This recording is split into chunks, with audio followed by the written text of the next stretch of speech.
Hello viewers, আসসালামু আলাইকুম। দেখতে পাচ্ছেন আমাদের সবগুলো দেশি মুরগি এখানে রয়েছে। আসলে মুরগিগুলোকে আমরা এখন খাবার দিব।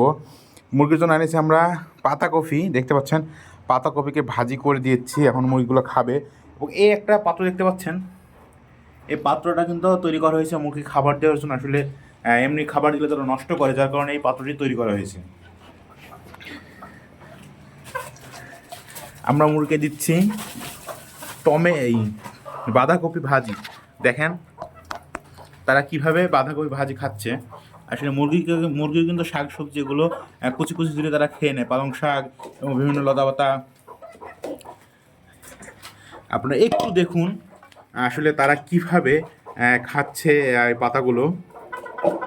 যারা নতুন দেখছেন অবশ্যই তারা ভিডিওটি লাইক করবেন, শেয়ার করবেন এবং ভালো লাগলে অবশ্যই চ্যানেলটি সাবস্ক্রাইব করে যাবেন। বাই বাই, আল্লাহ হাফেজ।